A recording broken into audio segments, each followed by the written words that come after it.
आदेश दिया कि सब लोग बैठे, हम बैठ गए।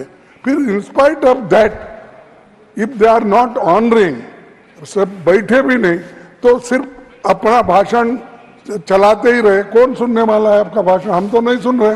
मैं बिल्कुल आपको नियम भी बताऊंगी sir, and I am also member of parliament and I have been given this right sir to raise a point of order. सभापति महोदय, मैं उत्तर प्रदेश का रहने वाला हूँ।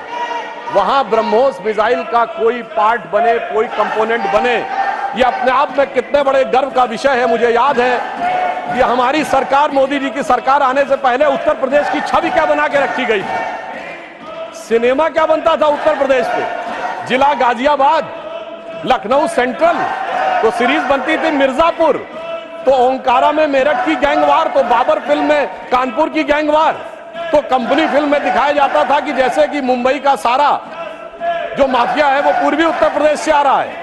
आप सोचिए, उस समय अवैध हथियारों के बनने के समाचार आते थे, और अब intermediate range ballistic missile Uttar Pradesh में डिफेंस कॉरिडोर में बनने जा रही है। इतना बड़ा नजारा बदलने के बाद भी जिनकी नजरें ही ना हो, उनको नजारा कैसे नजर आ सकता है, यह समझा जा सकता है। अभिभाषण के बिंदु क्रमांक 17 में राष्ट्रपति महोदया ने भारत के पब्लिक सेक्टर बैंक्स के बारे में अपना विचार व्यक्त किया है, जिसमें विशेषकर मैं सिर्फ 3 का उल्लेख करना चाहूंगा। State bank of India, life insurance corporation of India और हिंदुस्तान एरोनॉटिक्स लिमिटेड।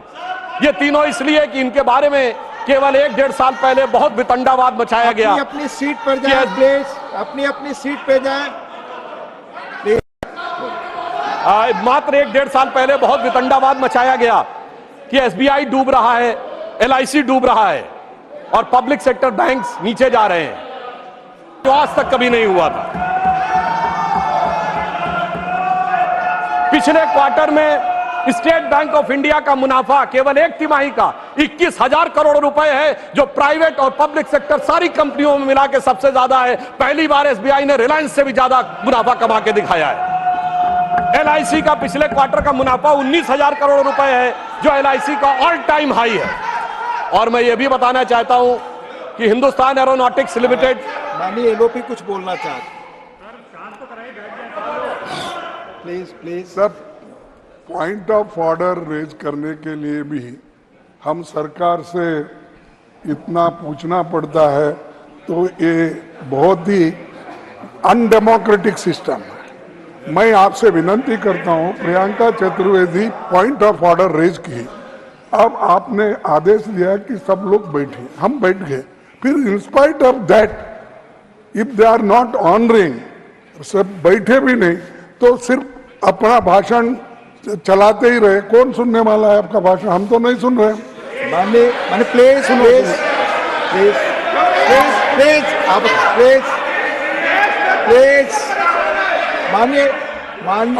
देखिए सर, देखिए सर, आप मैंने आग्रह किया सभी लोग अपनी सीट पर जाएं। जब तक नहीं गए थे आपने कहा मैं मौका दे रहा हूं। प्लीज माननीय लोगों को बोलने दो। पॉइंट ऑफ रेजर किए हैं, आप बैठे। पॉइंट ऑफ ऑर्डर जो भी है, जब बाहर लोग थे, यू अलाउ देम, मैंने कहा allow he has to yield. नहीं, पॉइंट ऑफ ऑर्डर उठाना चाहती है प्रियंका जी, आप सहमत हैं? Point of order Priyanka ji, point of order आप तय करिए पॉइंट ऑफ ऑर्डर। हाँ Priyanka ji, chairman sir, right now please sir, why should he, किस नियम के तहत, कौन सा?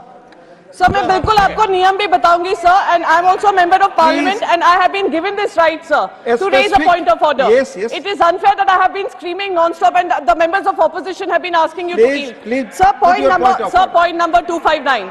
Sir, point number 259. Yes. Chairman to preserve order and enforce decisions. The chairman shall preserve order and shall have all powers necessary for the purpose of enforcing his decisions. Sir, we have been protesting non-stop. We cannot hear what he is speaking. He is being allowed to speak while we are not being allowed to even raise a point of order. Isn't it your responsibility, sir, with all due respect, to ensure that even the opposition voices can be heard? Yes, I will sit down, sir. This is not point of order. This is not point of order. Please, आप बोले। सभापति महोदय, मेरा विचार ये था, हमारे विपक्षी दल यदि हाउस ऑर्डर में होता तो पॉइंट ऑफ ऑर्डर ज्यादा उपयुक्त